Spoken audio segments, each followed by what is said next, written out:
My name is Harper Foster, and I'm 32 years old.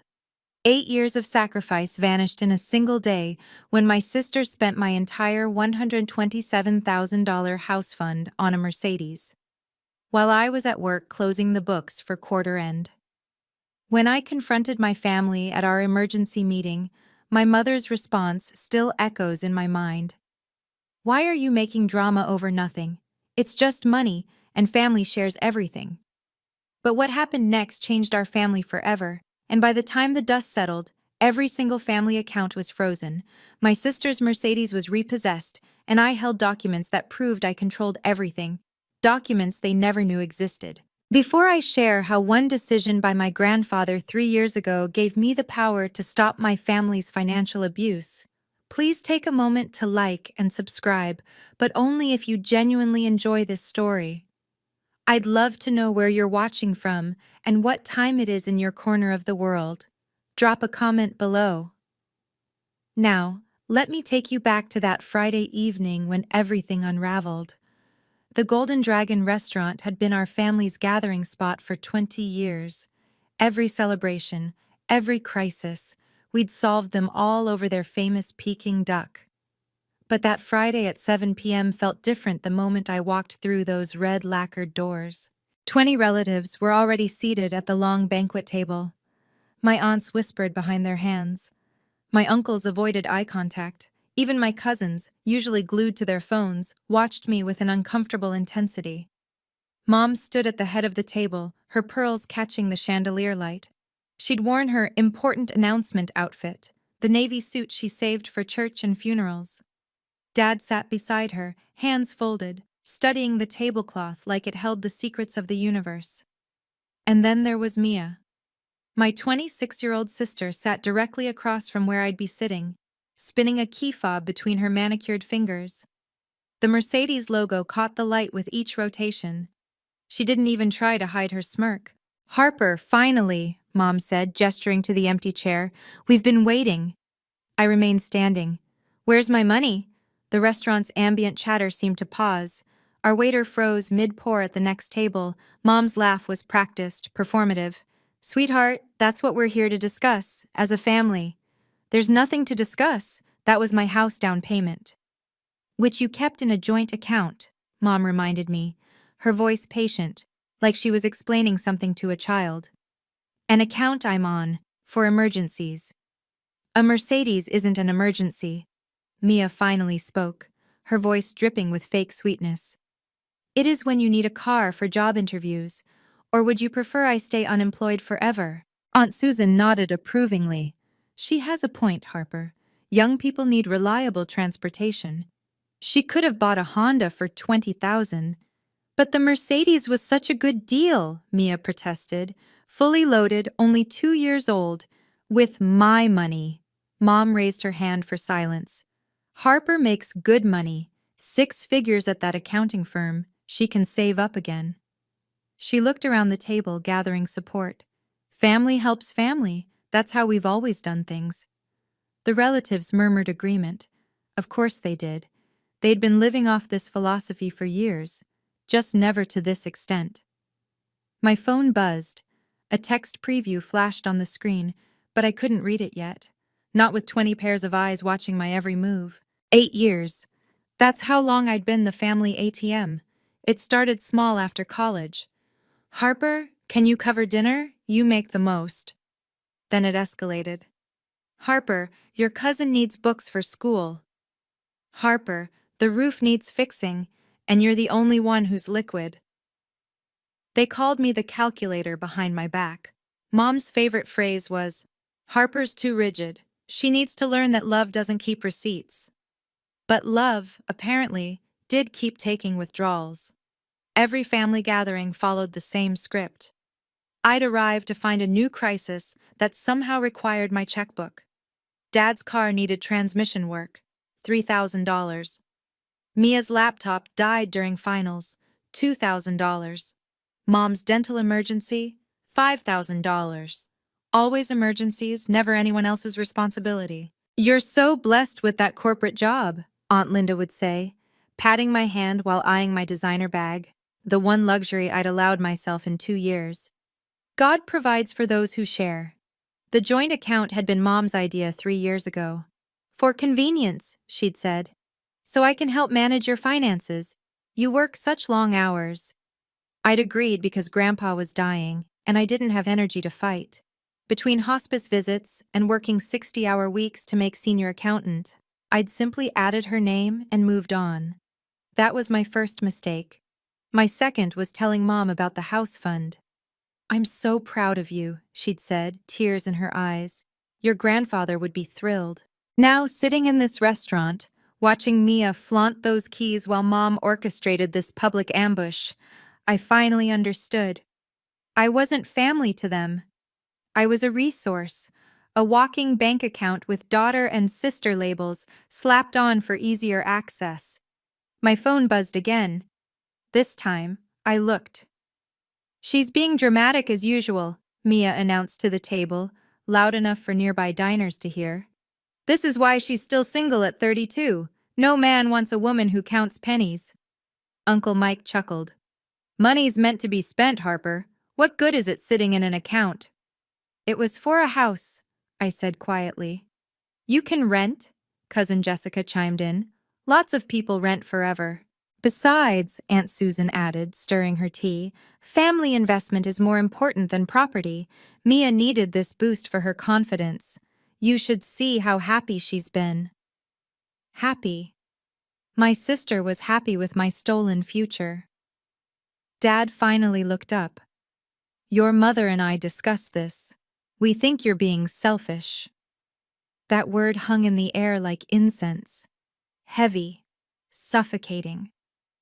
"Selfish," I repeated. "You make $125,000 a year," Mom said, as if my salary was public property. "Mia's just starting out.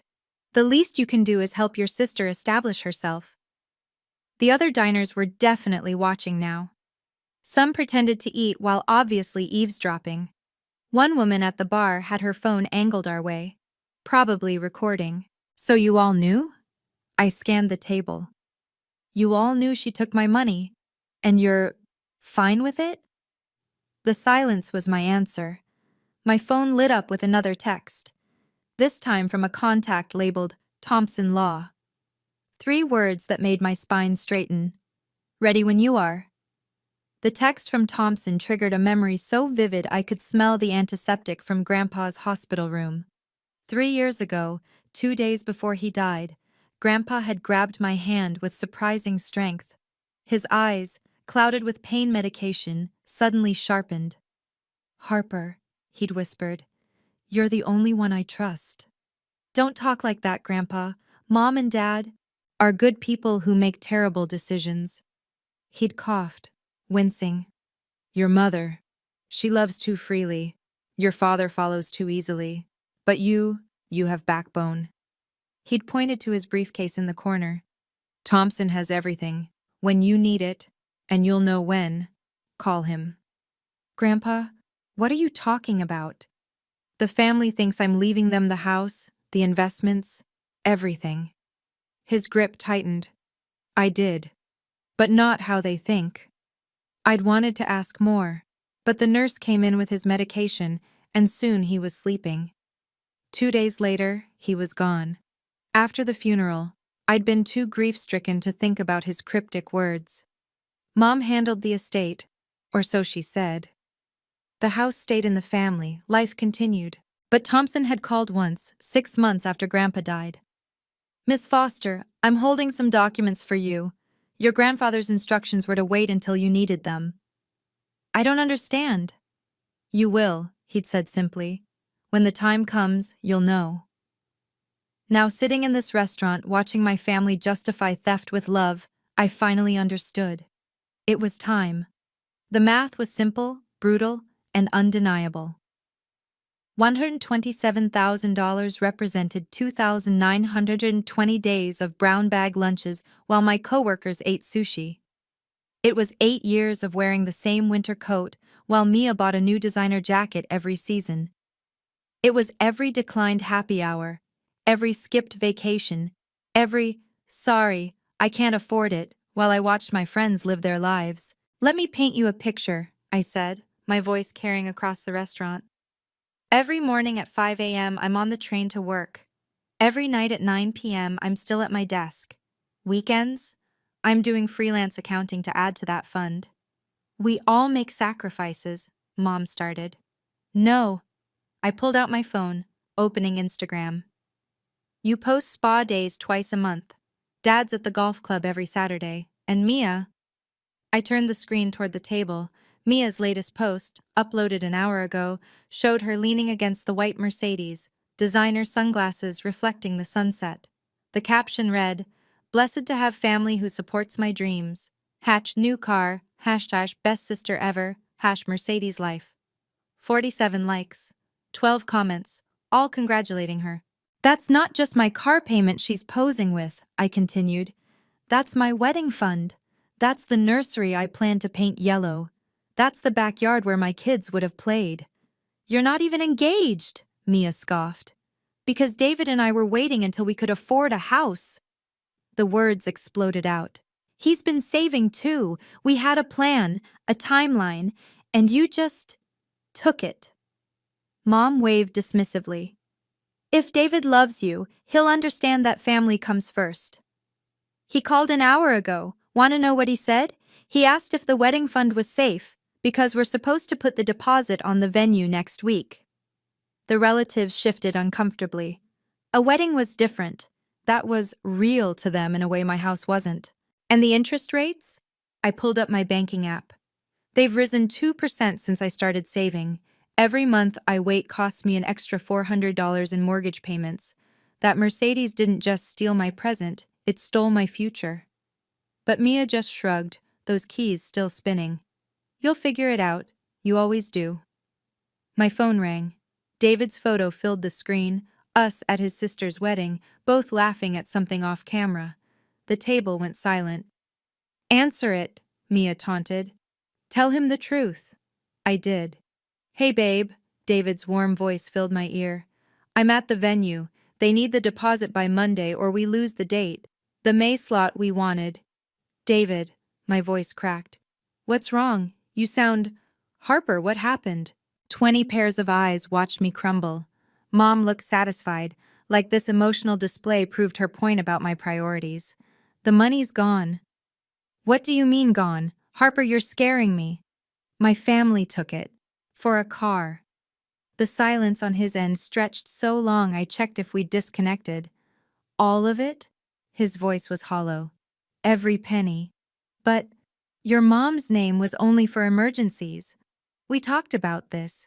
You promised it was safe. I know. My parents already sent the invitations to their side. Harper, we have 200 people expecting. I know.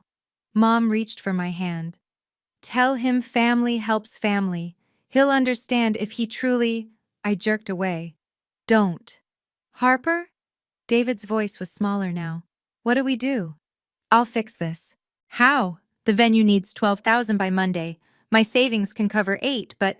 She'll figure it out, Mia called out, loud enough for David to hear. She always does, right, Harper? Is that your sister? Is she really… I have to go. Harper, wait. I hung up. The phone immediately started ringing again. See? Dad finally spoke, disappointment heavy in his voice. This is what happens when you put material things above family. Now you've upset David for nothing. For nothing? I stood up, my chair scraping against the floor. You just cost me my wedding. Drama queen, someone muttered. I didn't care who. Mom stood too, her practiced patience finally fraying. Sit down. You're embarrassing yourself. No, you embarrassed me when you raised a thief and called it love. Gasps rippled through the relatives. The woman at the bar was definitely recording now. How dare you? Mom started, but I was already walking away, my phone buzzing with David's calls, Thompson's text still glowing on the screen. 24 hours, I called over my shoulder. You have 24 hours to return my money. Or what? Mia laughed. I stopped at the door, turned back, and smiled for the first time all evening. Or you'll find out what Grandpa really left me. I know that moment might sound harsh, but have you ever reached your breaking point with family who sees you as nothing but a bank account? If you've been there, comment boundaries below. If you think I was too harsh, comment family and tell me why. I'm curious. What would you have done in my situation? Would you have walked away like I did? Or would you have handled it differently? Before we continue to the confrontation that changed everything, please hit that like button if you want to see people stand up for themselves, and subscribe if you believe in justice being served. Now, let me tell you what happened in those 24 hours. Saturday morning, 9 a.m. They showed up as a unit. I watched through my apartment's security camera as Mom, Dad, and Mia stood in the hallway. Mom had her war outfit on, the red blazer she wore to parent-teacher conferences when she planned to fight. Dad carried his tablet, probably loaded with guilt trip photos. Mia was live streaming. "Open up, Harper!" Mom's fist connected with my door. "We need to talk like adults." I opened the door but didn't invite them in. "Where's my money?" "This is ridiculous," Mom pushed past me. "We're family." They filed into my living room. My space, my rules. Mia immediately started narrating to her phone. "So we're at my sister's bougie apartment where she lives alone because she's too selfish to turn it off or leave. It's my property," she smirked. "Free speech. Then freely speak outside." Dad set his tablet on my coffee table, queued up to a slideshow. "Harper, look, remember this? Photos of family Christmases, birthdays, graduations, all designed to break me." "I remember. I paid for most of those parties." "That's not the point."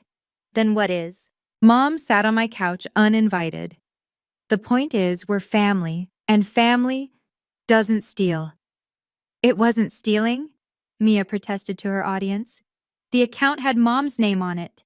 For emergencies. This was an emergency. A Mercedes is not..." "Enough!" Mom stood up. "You want the money? Fine. We'll set up a payment plan. Mia will pay you back." "When?" "When she gets a job." "Which is when?" Silence. "That's what I thought." I pulled out my phone. "Thompson? Yes, I'm ready. 1 hour? Perfect." Mom's face paled. "Who's Thompson?" "Grandpa's lawyer." The live stream suddenly ended. "What lawyer?"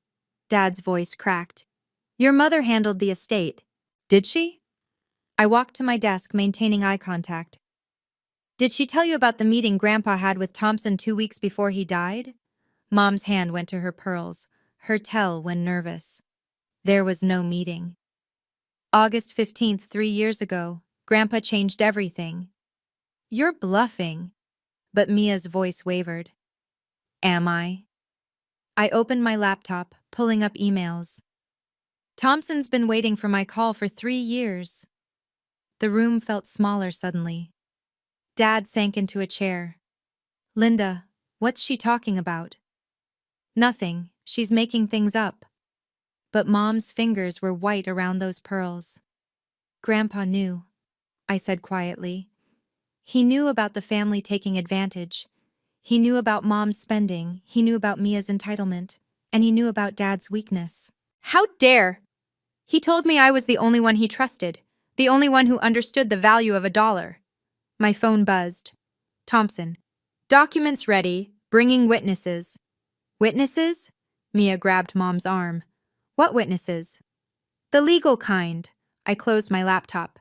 "You have 45 minutes to transfer my money back." "We can't!" Mom's composure finally cracked. "It's already in the dealer's name." "Then you better call them." "They won't return it. It's been driven." "That's your problem." Dad stood up shakily. "Harper, please. We're family." "Funny how that only matters when you need something." They left, but not before Mia hissed, "You'll regret this." I locked the door behind them and texted David, "Watch the news Monday." Thompson arrived with precision, 10 a.m. exactly, accompanied by his paralegal and a notary. His silver briefcase looked expensive, serious, final. "Miss Foster," he nodded. "I've been expecting this call for some time." "You knew this would happen?" "Your grandfather did. He said, and I quote, When Linda finally goes too far, Harper will need these. He opened the briefcase with practiced efficiency. Inside, documents lay in perfect order, each tabbed and labeled. Should we wait for your family? They'll be here. I checked my phone. Mom's panic mode is predictable. Sure enough, 10 minutes later, the doorbell rang frantically, then pounding, then Mom's key in the lock, the spare I'd forgotten she had. They burst in like a SWAT team. Mom, Dad, Mia, and surprisingly, Aunt Susan and Uncle Mike. We're here, Mom announced, breathless. Whatever this is, we're family. We should all. She stopped mid-sentence, seeing Thompson. Mrs. Foster, Thompson stood. I'm William Thompson, executor of William Foster Sr.'s complete estate. Complete? Dad's voice was hollow. But we already. You received what he wanted you to think you received. Thompson's smile was razor thin. The house, the basic accounts, yes. But the real estate portfolio, the investment accounts, the family trust, those were held separately. What trust? Mom demanded. Thompson pulled out a document holding it like a weapon. The Foster Family Revocable Trust. Established 3 years ago. Single trustee with full discretionary power. Who? But Mom already knew. Thompson handed me the document. Harper Foster. As of today, activated. 3 years ago, everything had been different. Grandpa's breathing was labored that August afternoon, but his mind was sharp as a blade.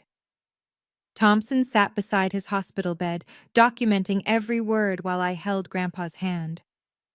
They'll drain you dry, Harper, he'd said, eyes fierce despite the morphine, just like they did to me. Grandpa, don't... Listen. His grip tightened. Your grandmother left me comfortable. I built it into wealth. And what did they do? Your mother spent $40,000 on a kitchen renovation while I was in chemotherapy. Claimed it was for my comfort. I hadn't known that. Your father invested $60,000 of my money in his friend's restaurant. Never asked.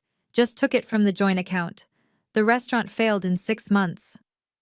Thompson had been taking notes, recording everything. But you, Grandpa's eyes softened, you asked to borrow $5,000 for college, paid back every cent with interest I didn't ask for. It was your money. Exactly. You understood that. He gestured to Thompson. Show her. Thompson had pulled out a folder. The trust documents. You'll inherit control of everything. The real estate holdings, the investment portfolio, the offshore accounts. Offshore? Legal. Declared, but protected. Grandpa had smiled then. $2 million in real estate. $3 million in investments. All generating income they don't know exists. Why not just tell them? Because they'd spend it before I was cold. His laugh turned into a cough. This way, you control it. You decide who gets what, when, and why. Make them earn it, Harper. Make them respect it. They'll hate me. They'll learn, or they'll get nothing. Now, standing in my apartment, watching their faces cycle through shock, I finally understood the weight of that responsibility. Back in my apartment, I opened my laptop while everyone watched in stunned silence. Let me show you something interesting, I said, pulling up the family accounts. Mom, you're listed as co-owner on several accounts, right? Yes, joint accounts with your father and... Wrong. You're listed as an authorized user. Very different legally. I turned the screen toward them. Grandpa structured it this way on purpose. You could deposit and withdraw, but you never had ownership. Thompson nodded. Clever structure. Gave the illusion of control without actual power. But I've been managing those accounts for years, Mom protested. Managing? Yes. Owning? No. I clicked through to the trust interface. Watch this. I typed in my credentials. One by one, account statuses changed. Foster family. Checking. Frozen. Foster investment portfolio. Frozen Foster. Emergency fund. Frozen. Linda Foster. Credit card. Suspended. Robert Foster credit card. Suspended. Mom grabbed her phone, frantically opening her banking app. It says access denied. That's impossible. Dad tried his phone. Same result. The house, Mia whispered. What about the house? Thompson cleared his throat. The house is held in trust. Harper can initiate eviction proceedings if she chooses. Eviction? Mom screamed. From our own home? Technically, Thompson said mildly. It's Harper's home. Your tenants at will. I watched Mia's face crumble as she opened her credit card app, the one linked to Mom's account. My cards declined too. Declined. That's fraud. Uncle Mike stepped forward. You can't just... Actually, I can. I pulled up the trust documents. Page 47, Section 12. The trustee has absolute discretion in managing trust assets for the benefit of beneficiaries. We're the beneficiaries, Mom cried. Are you? I smiled. Show me where it says that. Sunday morning, Mia's Instagram meltdown went viral. My sister is insane, she screamed at her phone camera, mascara streaming. She's trying to make us homeless. 50,000 views in 2 hours. The comments started supportive until people did the math. Wait, you stole $127K from your sister? Girl, you bought a Mercedes with her house fund? This is the sister who's been paying your bills for years? Someone found my LinkedIn, then my company bio, then the detail that mattered. Senior forensic accountant, corporate fraud division. Your sister investigates financial crimes for a living and you stole from her? The tide turned fast. By noon, Mia had deleted the video, but screenshots were everywhere. Hatch Mercedes thief started trending locally. Someone made a meme. Stealing from an accountant is like fighting a shark in the ocean. It's their territory. My boss called. Harper, I'm seeing some concerning social media activity. Family matter, sir. It won't affect my work. Is it true? The theft? Yes. And you're handling it legally? Completely. Good. Document everything. If you need our legal team for a civil suit, they're available. Thank you, but I have it handled. I'm sure you do. He paused. For what it's worth, I had a similar situation with my brother. Setting boundaries saved our relationship. Mom called 17 times. Dad sent 12 texts. Mia tried to go live again, but her account had been reported so many times that Instagram temporarily suspended her. The Mercedes dealership called me directly. Apparently someone had alerted them to potential fraud. Miss Foster, we've been informed the vehicle purchased on Friday may have been bought with stolen funds. That's correct. We'll need to discuss retrieval. My lawyer will be in touch Monday. The spiral was beginning. Mom's breakdown came via voicemail at 2 a.m. Monday morning.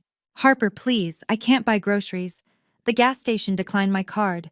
Your father's blood pressure medication. The pharmacy won't fill it without payment. This has gone too far. Then Dad, an hour later. Your mother's crying. She hasn't slept. Is this what you wanted? To destroy your family? Your grandfather would be ashamed. But the one that almost broke me was from David. Harper, I don't understand what's happening, but your mom called my mother. She's telling everyone you've lost your mind. My parents are worried. Can we please talk? I texted him back. Come to Thompson's office at noon. Bring your parents if they want answers. Then I saw Mia's final attempt, a GoFundMe page. Help my family survive my sister's revenge. Goal, $50,000 raised, 0. The description was a masterpiece of manipulation, painting me as a vindictive sister jealous of her success. She forgot one detail. Our mutual friends knew the truth. The comments were brutal. Mia, you literally posted pics with the car you bought using Harper's money. Girl, get a job. This is embarrassing. Delete this. By 6 a.m., she'd taken it down. Thompson emailed. Your family has contacted 3 other law firms trying to contest the trust. None will take the case. The documents are ironclad. I responded, Good. Set the meeting for 11 a.m. Tell them if they're late, the offer changes. What offer? They'll find out. Thompson's email was brief. Documents prepared. Your family has agreed to 11 a.m. I dressed carefully. My best suit, the one I wore to board presentations. Professional. Untouchable. David texted. I'll be there. We need to talk after. The paralegal, Jennifer, had everything arranged in conference room A. 20 copies of each document, a court reporter, 2 witnesses from Thompson's firm. This is official? I asked. As official as it gets without a judge, Thompson confirmed. Your grandfather insisted on this level of documentation. He said, Make it bulletproof, I finished. He knew this day would come. He did. He also left you this. Thompson handed me a sealed envelope. His instructions were to give it to you before the meeting. My name was written in Grandpa's shaky handwriting. Inside, a single paragraph. Harper, they'll call you cold, heartless, cruel. Let them. You're none of those things. You're the guardian I chose because you understand that love without boundaries becomes exploitation. Don't give them everything. Make them earn it. Make them grow. That's the real gift. Stand strong. Grandpa. I folded the letter, put it in my pocket, and checked the time. 10:45 a.m. They'll be here soon, Thompson said. Are you ready? I've been ready for 3 years. Jennifer knocked. They're in the lobby, all of them. All? Your parents, Mia, both aunts, 3 uncles, and… Someone's filming. Of course they are. I stood, smoothing my skirt. Send them in. Before we get to the revelation that changed everything, I want to ask you something. What would you do if you discovered you had complete control over your family's finances? Would you use it to teach them a lesson, or would you immediately forgive? Comment, lesson. If you believe people need to face consequences, or forgive if you think family should always get another chance. Also, if you've ever had to be the bad guy to protect yourself from family taking advantage, drop a heart emoji in the comments. You're not alone. Don't forget to subscribe. The truth about Grandpa's will is about to be revealed.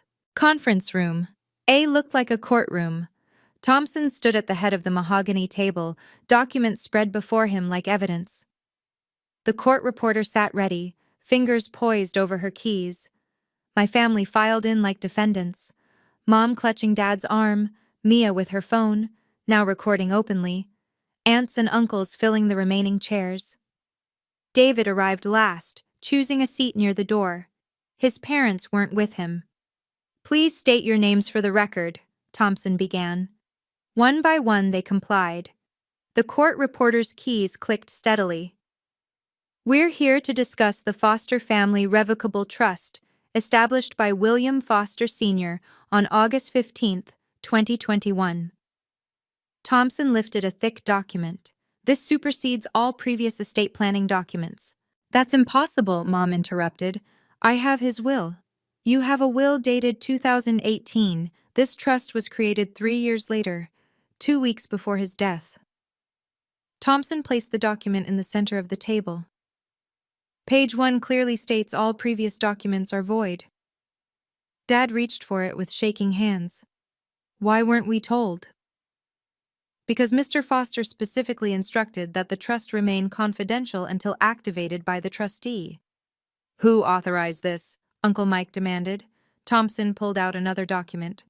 Mr. Foster, in the presence of 3 witnesses, myself, Jennifer Martinez, and Dr. Rebecca Chen, his physician who verified his mental capacity. This is fraud, Mia shouted. No, Thompson's voice was ice.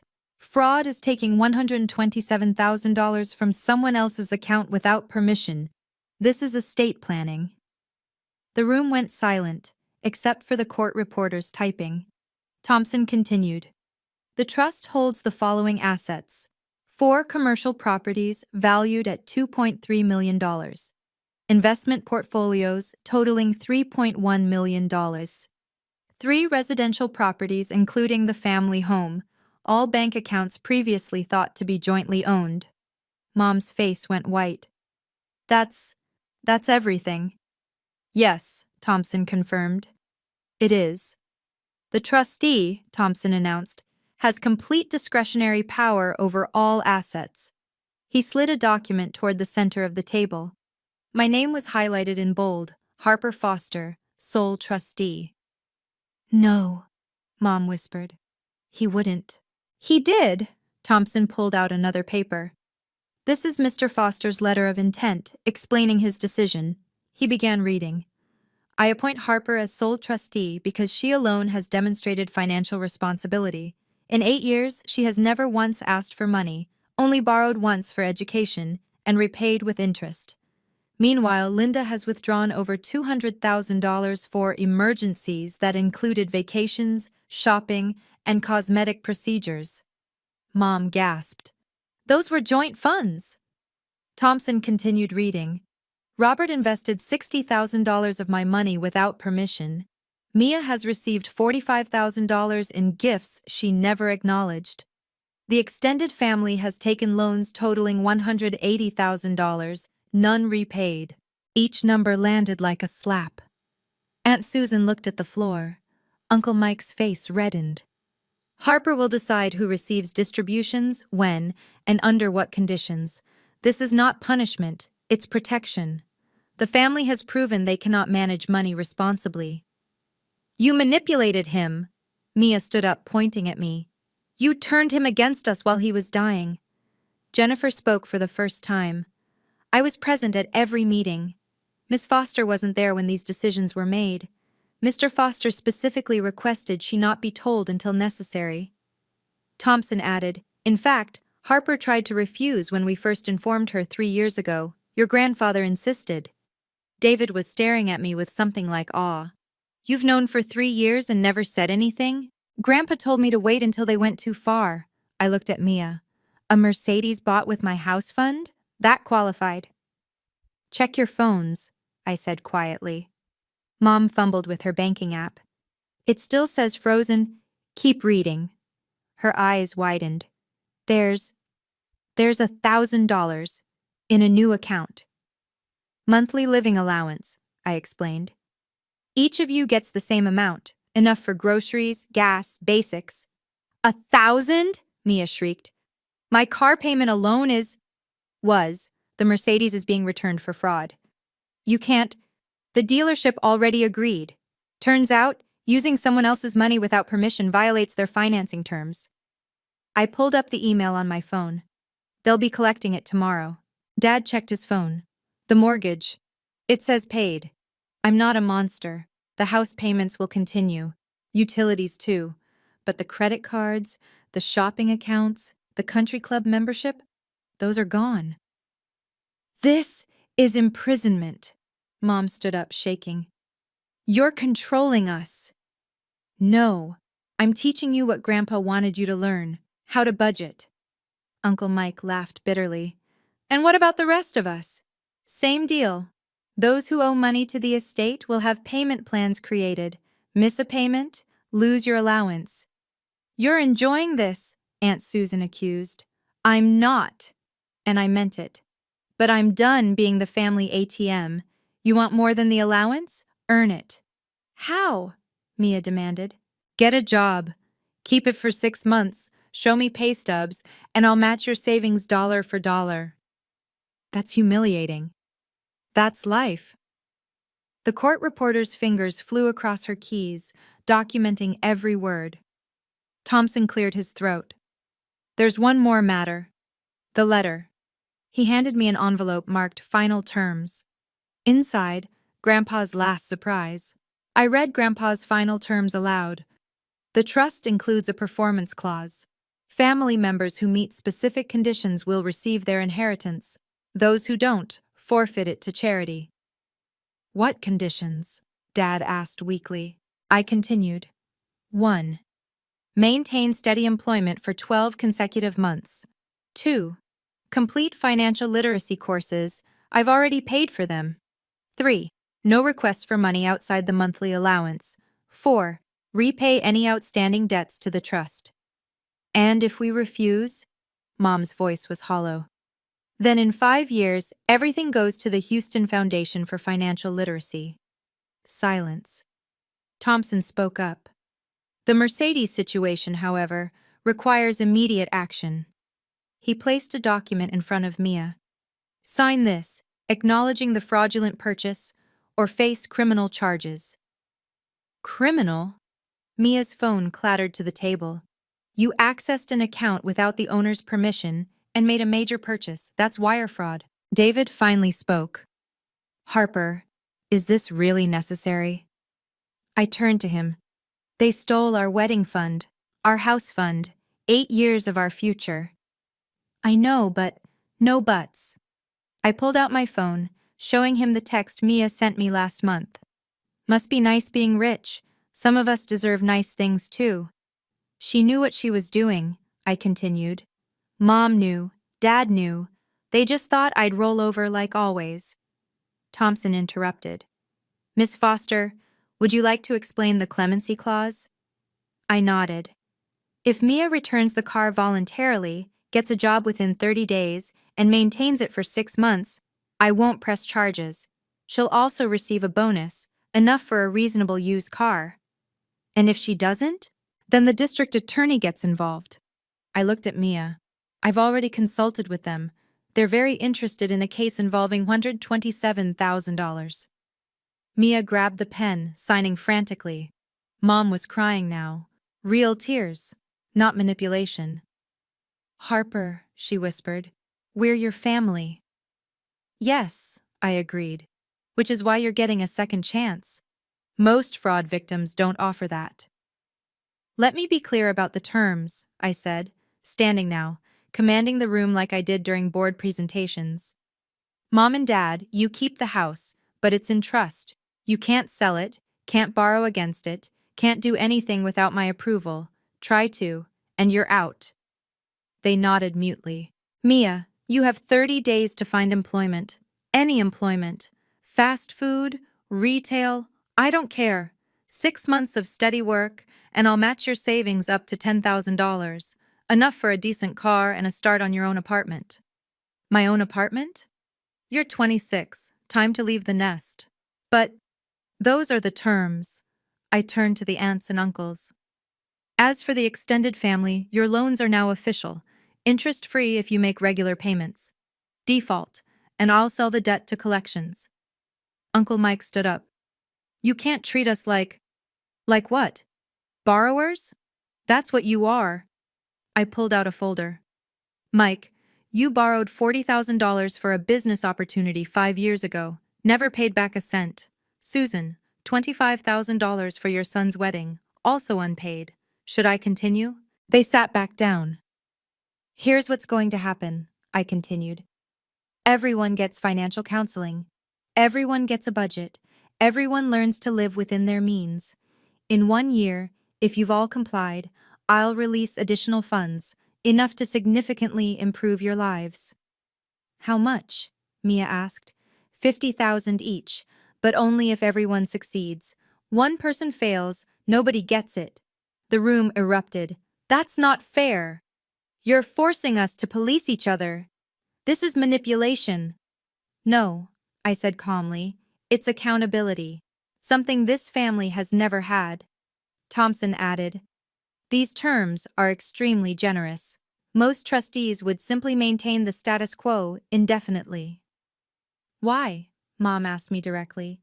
Why are you doing this? Because Grandpa was right.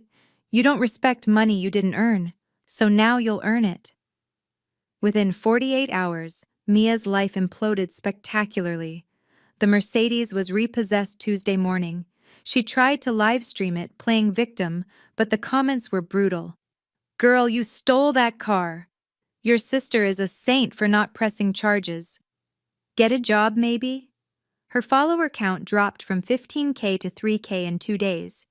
Brands that had sent her PR packages demanded them back. Her influencer career was over. but the real vindication came from my company. Harper, my boss called Wednesday morning. I've been following the situation. Legal says you handled it perfectly. Thank you, sir. We have a position opening, Senior Director of Forensic Accounting. Interested? That's a partner track position. You've proven you can handle complex financial situations and family politics. That's exactly what we need.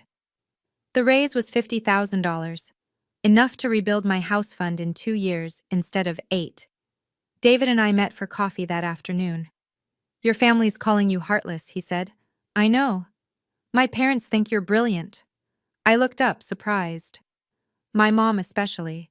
She said anyone who can manage that situation without losing their cool is exactly who she wants in the family. He took my hand. The venue will hold our date for 6 months. I'll cover it until you rebuild your fund. David, no arguments. We're a team. Meanwhile, Mom discovered something interesting. Living on $1,000 a month was possible. She started shopping at regular grocery stores instead of Whole Foods. Dad canceled his golf membership without being asked. They were learning. The family group chat, usually full of requests for money, went silent.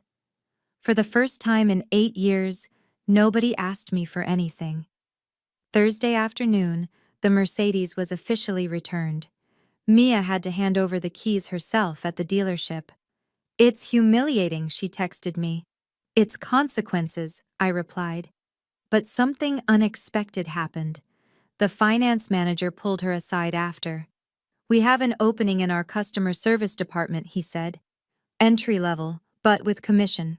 Your sister mentioned you needed employment. My sister? She called yesterday, said you were looking for a fresh start.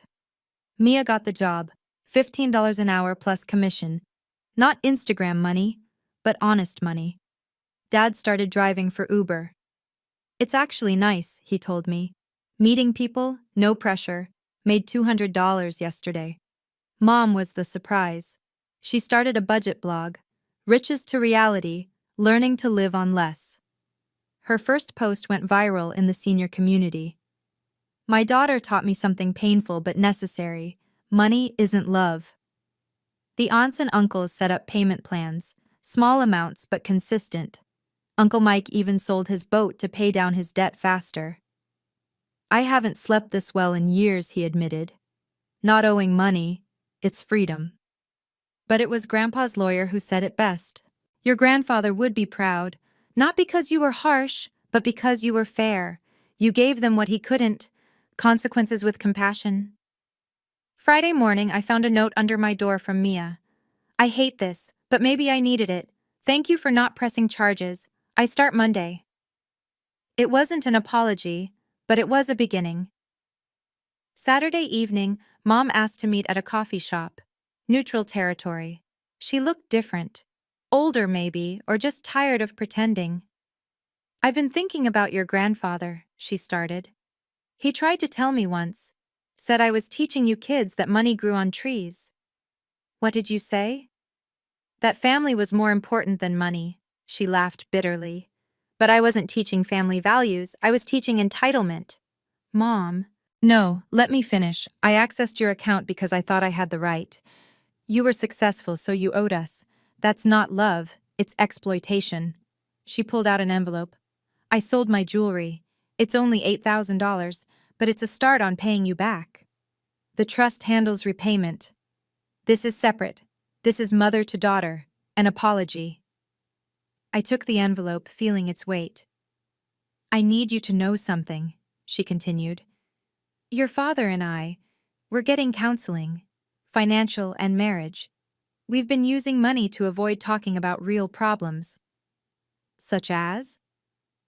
Your father's depression after retirement, my shopping addiction, Mia's failure to launch. We threw money at problems instead of facing them. And now we can't afford to pretend. She stood to leave, then turned back. Harper, your grandfather left you more than money. He left you his backbone. Use it wisely. After she left, I opened the envelope. Inside, along with the check, was a photo.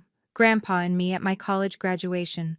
On the back, in Mom's handwriting, he always knew you were the strong one.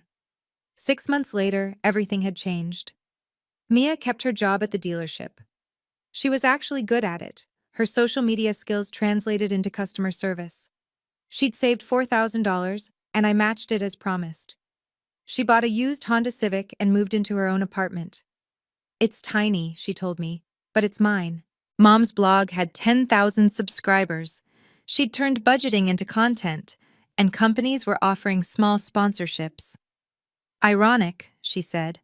"I'm making money by learning not to spend it." Dad drove Uber part-time and taught senior swimming at the Y. "Structure," he said. I needed structure. The extended family had paid down $75,000 in debts collectively. Uncle Mike started a small handyman business. Aunt Susan became a substitute teacher. They were becoming people instead of parasites. David and I set our wedding date. Next May, same venue, smaller guest list. "Your family?" the coordinator asked. "They'll be there," I said, "but they're not paying." At our monthly family dinner, now at Mom's house, potluck style, Mia raised her water glass. "To Harper," she said, "who loved us enough to let us fail." "And learn," Mom added. "And grow," Dad finished. They all looked at me expectantly. "To Grandpa," I said instead. "Who knew that sometimes the greatest gift isn't what you give, it's what you make people earn?" Later, as I drove home, I passed the bank where I'd kept my house fund. The account was growing again, faster now, with my promotion and no family drainage. But the real wealth wasn't in the numbers. It was in the boundaries. Looking back now, I realize Grandpa's final gift wasn't the money or the control. It was the permission to stop enabling. That house fund I thought I'd lost? I rebuilt it in 18 months with my new salary. David and I closed on a beautiful craftsman home last month. Mia helped us move. Actually helped, not supervised while texting. The trust remains in place, but I've loosened some restrictions. Mom and Dad can access their retirement funds now, with oversight. The aunts and uncles are ahead on their payment plans. Everyone attended the mandatory financial literacy courses, even Uncle Mike, who claimed he knew everything already. He thanked me afterward. "I didn't know what compound interest was," he admitted. "At 62 years old, I finally understand money. But here's what I want you to understand. Setting boundaries isn't cruel. It's necessary. Love without limits becomes exploitation. Help without accountability becomes enabling. Your family might call you selfish, heartless, cold. Let them. You know the truth, that real love sometimes means saying no, that protecting yourself isn't selfish, it's survival. Grandpa knew this. He watched his family drain him for years before taking action. His only regret, according to Thompson, was not doing it sooner. "Don't wait until you're dying to teach them," he'd written in one letter. "Do it while you can watch them grow." So I did. And they grew. Are we perfect now? No. Mia still makes snippy comments about her Honda. Mom occasionally mourns her designer bags. Dad misses his golf club. But we're real now. We're honest. We're family who respects each other's boundaries. And that Mercedes? The dealership has it on the lot again, marked down significantly. I think about buying it sometimes. Then I remember, some lessons are too expensive to forget. Thank you for listening to my story. I know it was intense, but sometimes the hardest boundaries to set are with the people we love most. If you've ever had to be the bad guy to protect your financial future, drop a comment below. What boundaries did you set? How did your family react? And if you're struggling with family taking advantage of your success, remember, you're not obligated to set yourself on fire to keep others warm. Please like this video if it resonated with you, and subscribe for more stories about standing up for yourself. What boundaries do you need to set today?